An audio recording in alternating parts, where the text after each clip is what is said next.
Viewers all over the world, I welcome you all in today's section of Philosophy and Life.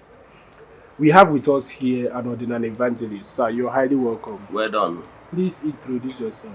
Yeah, my name's Eze-Ana Ugochi Tubenorifte. Omakajugo. I'm an ancient high priest. Brokazo onye isi nchụaja Ugochi Tubo na temple. And the only isi nchụaja na the Restoration Evangelical Mission. So you can call me a priest or an evangelist. I have answered. My mission is to help people live better life. Thank you. Yeah. Let's proceed with today's questions. What is your advice to female code words?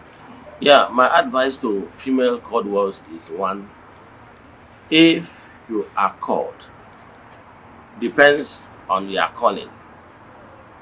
Determine within you that particular calling. Is it a must that you must go into your calling full time? Or is it what you can be doing part time? If it's what you can be doing part time, meaning you have to do appeasement with your spiritual forces while you will be doing your day-to-day choosing career, then from time to time you pay attention to the work of Chukwu Kepremi Henine, attend to your calling, then fine and good. But if it's a must that you must do it full time, ascertain whether that full time you are going to do it. Are you supposed to do it, whether if you do it and stand alone as a single lady, whether you will succeed, or whether you need a man to shoulder you and shelter you in the calling, as in ị ga-anọ n'okpuru nwoke. Ọgwụkwakọrọ nwoke ọtụtụ ndị akpọrọ ọrụ bụ ụmụ nwaanyị. They started their mission on their own. They couldn't succeed until they get married and be under a man. Yes, and the things begin to work out fine. So meaning, no one double na all haga in their calling or supporting role. Here in Abu, during your mentorship, your spiritual director will be able to direct you where you succeed most. However, for you that are called one, or Bragua now anywhere called one, a bagara media brum libado bennight. Then they book on Gongo and Google, they do my fanta, they do we in that. Operate to accord. And well, also certain things, unless on nature in Udio. Upon nature in Udi, most of those things go to immediately settle your and do it. Not necessarily that you will bring them home. Because once you bring them home, it will require you be attending to them on daily basis. That's why the Catholic priests, they call down on their Chuku, their Jesus, on the Blessed Sacrament. They kept it a place called chapel where people will be going to attend to and visiting their Jesus on daily basis.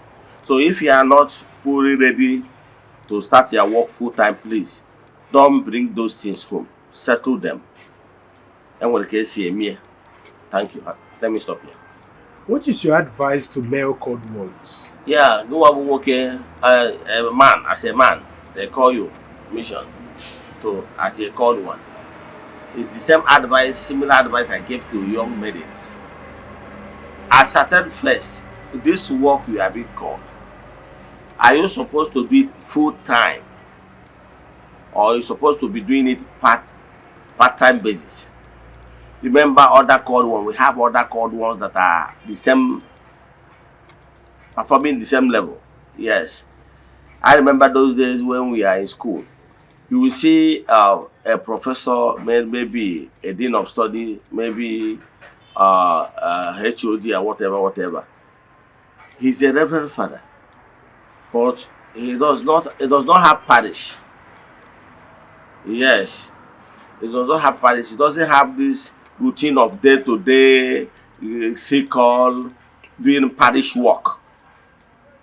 Those people, I think some of them celebrate mass maybe on Sunday. Any parish that you feel like, you go and celebrate mass on, maybe doing some mass of a thing in private chapels. They're okay. So they are not in that priesthood work full time. Some of them are very rich. I know one of them that are professor. They are very, very rich, bastardly rich.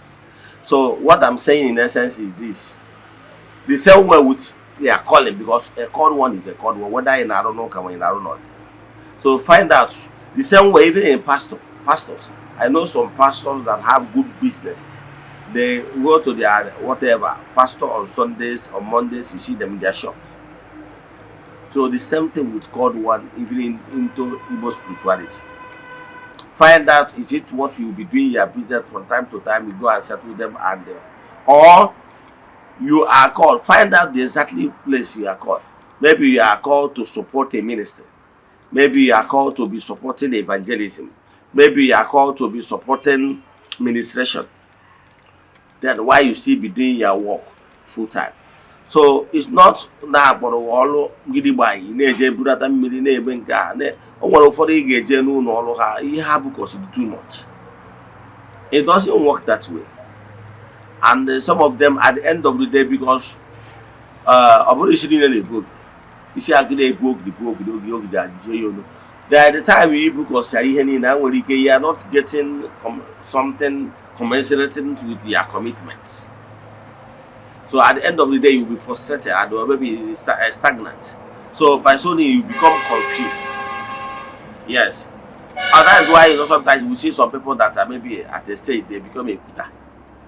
So what I'm advising you is find out, not every called one must have a group author.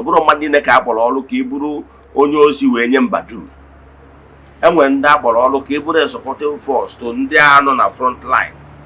It have the soldier formations. And when that about infantry or hand on a war now where. My name is Maron Dame wound engineering. All have a service gone or either service their vehicle. A man with mechanic. And my name on they were father, they were up there go see her. Emma. My name on the medical doctor. And my name were nurses. Mana ha bụ ndị ha na-enwekwa rank ka ndị ọzọ efu rank ya makwudu n'onye aka ọ bụ so bara ha niile bụ team etu aka ọ dịkwa na ministry inwe ike ifu onye abụrụ church ward na onye abụrụ eride onye abụrụ masaba onye abụrụ fada ekere ọlụ eke but ofu ala ji ka a na-achụrụ anụ so ọ bụrụ asị ha na onye nwere kọrọ ọ bụrụ n'iwu n'ọlụ gị bụ full time maka ọ bụrụ na ọlụ gị abụrụ full time ije bụrụ full time ihe emechaba anya ma anya ma. So that's why in the account, but he name women talk. Yeah, he wanted your spiritual director got a musical, no, so young one can emission and a miss when didn't do. What's your advice to ordinary adherents? Yes, my advice to the ordinary adherent do commerce in ordinary. Otutuli Munu, Brianike. Yes, I'm not about that is the one ordinary. You are coming back to your root. Yes, don't be a fanatic. Yes. Don't hate anyone. Don't hate any religion. Pray to your ancestors. Tell them that you need Chigatago. They should welcome you as a prodigal son. That you are here today to make amends. Now, tell them, call Yachi and your ancestors. They should guide you. Can't even mistake. Or to them may go mistake. They started wrongly, and they are paying the price now. They went into the wrong hands. Some of them enter into a war. No. A war we had the wrong way. Spirituality the wrong way. You know, practice. So, for the Chinese, God in either war, God in Italia. So, Manad Mate, that this Igbo spirituality has many dimensions. But the most important thing is that follow the positive angle. It will help you. So, my advice is that pray to your church, let them guide you, lead you to the right path, to the right person. It may say better. You must have spirit of discernment. I'm only one with this intuition perception. Listen to that inner voice. But we need one for one here, but one law. The way you love law, but you better not put that. I go see a spirituality see so. I'm not going to want few people chatted me.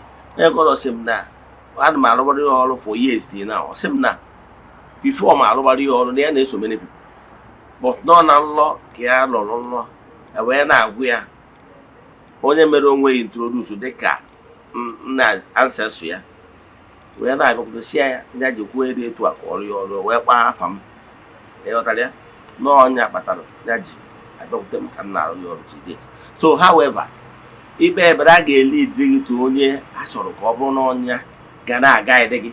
Enwere so many things mmụọ ji chọ ka ọ bụrụ gị na onye aga na-aga ede. O nwere ike ọ bụrụ na gị na ya nwere so many things in common as in spiritual wise, yes, then ọrụ alụ ọrụ na-aga because na ndị otu ọnọdụ kịta n'ifuru onye bụ onye agboro.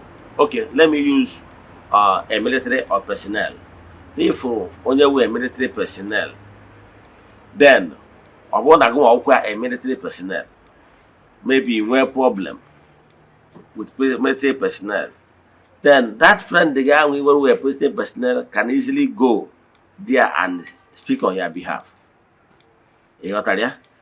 Mana ọ bụrụ na onye na-ekwuru gị bụ onye agboro bịa na-ekwuru gị okwu while probably ị nwere onwe na military cantonment ka ị nwere, the person will not achieve much because you're not well known. So eji m ya wee mara gị atụ.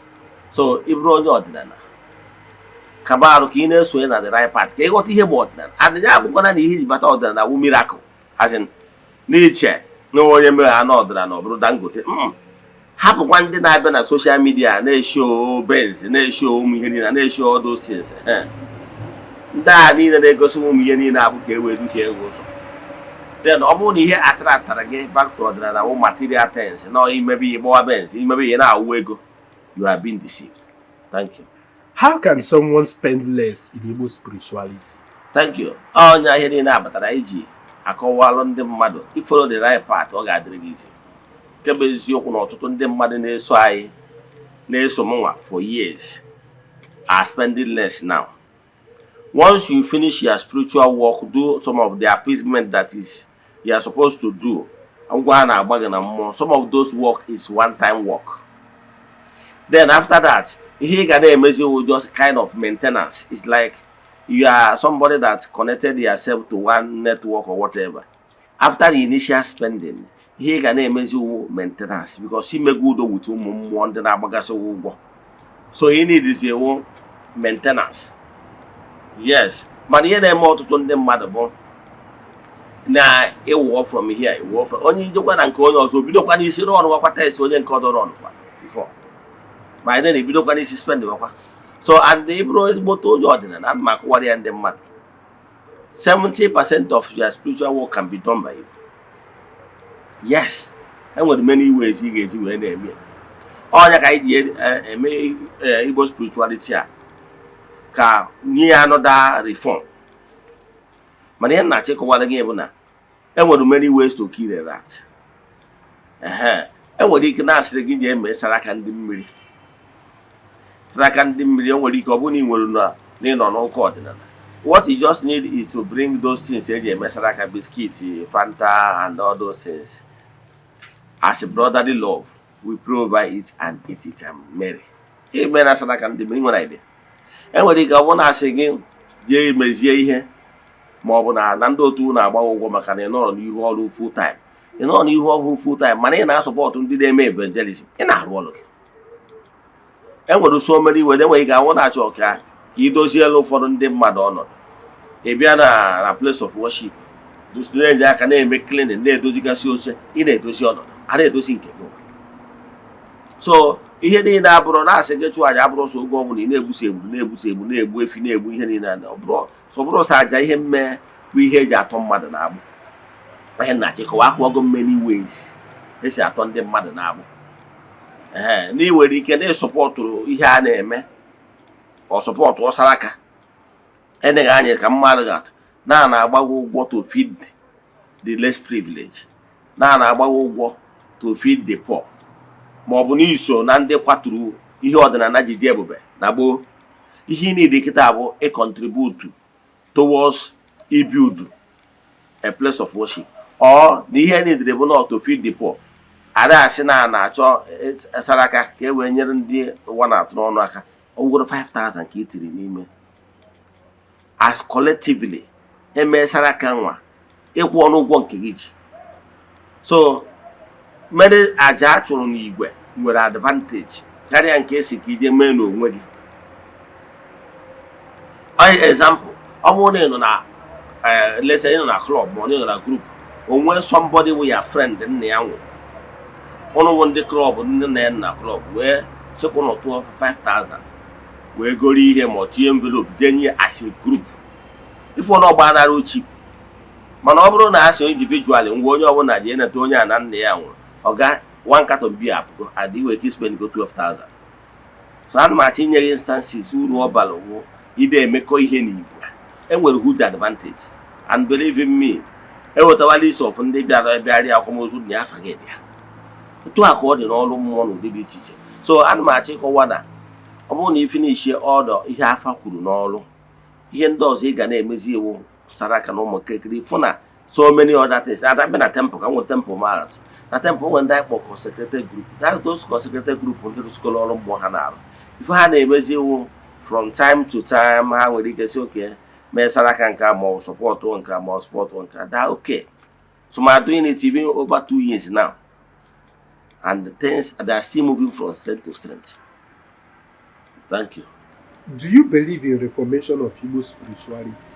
Yes, I'm one of the pioneer members that believe in reformation. I believe that so many things need to be reformed. Although we are still facing some resistance from some other people, because for them they believe in all that unakai, that olden ways of in agwa need the reform more, even obi or in a modern in agwa kwesị ka reform more on certain things. So I see eme ihe ụfọdụ ihe ha they are still rejecting it. Ụfọdụ ga-esi ije na ọ na-eji onye na-eji kwa ọrụ mmiri ọkwajuo ma ụmụ ngwongwo na ngwongwo. Egbe ka ngwa, let me tell you what will shock you. Ị ma na mgbe gburugburu n'obodo etu communities si alụ ọrụ mmiri, ọ bụrụ na anọkọta weta ego azụkpọ ma ekwe n'ụbọchị dị etu a ụka afọ na onye ọ na-agbarata na mmiri alụcha ụzọ esi agbada mmiri gwọcha mmiri ma ọ na ihe agba ọrụ mmiri. Nwere idea eche nọọsọ mgbe iji ekwata sọ ọmụ ihe niile ihe ọbụla ị na-eme ka ọ dị mma.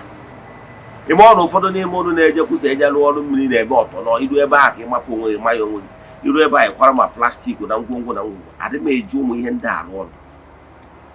Ihe bịara ụka imere saraka, you give them eatable things. Don't go there and pollute the waterways. They are making everything, the ecosystem, you are making, you are bastardizing everything. So if only you injure anyone, you go out. So he believe on ya, because even the time of one on name argument na Fanta gadri and I get here Fanta na emenga oga 19 budigidin board na Igbo bidolo Fanta dia. Those plastics in now, those bulb of plastic, emoro na ndị Igbo ọba ka eji achụ aja, eji asị na ihe dị ọba. Enwere idea. Those who in the modern things say na akwajuko ya bụ ọdị dead. Enwere many ways to kill a rat. So ihe mwa na when na-ekwu na so many ways ke ekwetara m etu anọ kịta. Enwere so many reforms nwetagoro n'etu si alụ ọrụ. Ndị na-abịa na my temple bịakwuo na be m everywhere the very neat. But then every year everywhere and so many outdated methods can use. For yourself, if you go to Dibia or not, so go to go yourself. I told for him how you see wear dress. But I go all those things are a key method. It doesn't what the honey with you now. Or yeah, but again, need a so chuku, near one all nega did it. For us and a half with dread, but that dread you are not even taking care of it is smelling. So all those things is will reform. So I believe now get reform. All the spirituality all over the world are the same. I can tell you, no Igbo spirituality and African spirituality is still lagging behind. Are you saying that the Indians are the Are you saying that the Europe are the but they modernize their way of worship? Go look attractive. But our people, especially Igbo spirituality, is still lagging behind. Ụfọdụ achụ ada ụfọdụ ihe agbawa ọdịnala bụ awa anọje gbuo anọ taa anọ nke. So I believe in reform. We are trying to reform. That's why we are building place of worship. Things are fast changing. Thank you. What can be done to stop RNG among called ones? Yeah, thank you. That's is something that is really hurting so much, because I have seen that some people have put themselves under pressure. And yes, because of they created a platform as a miracle center.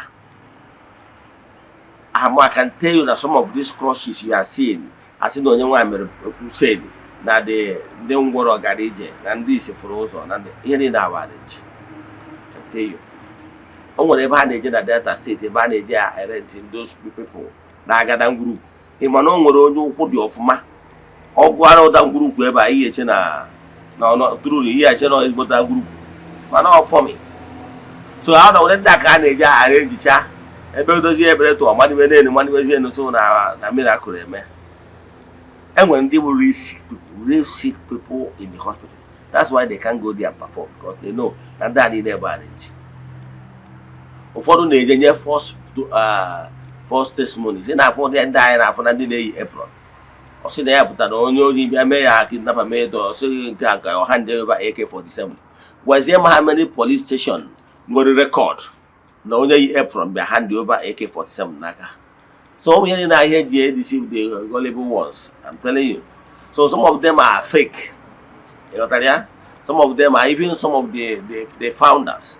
So and the ones you build your administration or look again with foundation of miracle, you will be forced to say lies or do RNG, because after a month, no genuine miracle happen. After 2 months, no genuine miracle happen. Yeah, like it. Or this gas in the therefore you buy RNG. You know what I mean? So man only build through your own formation without assuring people of miracle. No there. Okay, make a man under pressure, because in the Nabia and Kegi, Nabia based on you are genuine and sincere. More being able pastor, you have the word of God, you know how to preach and comfort people. People are coming on based on that principle. Man, only building a miracle. Okay, maybe when the miracle is not forthcoming, for Jiba. Even among the DBS and Hana or not, for the name of Konya, where they get a motor, sooner they build a motor, a big motor, Gijago. The truth must be told. You know that?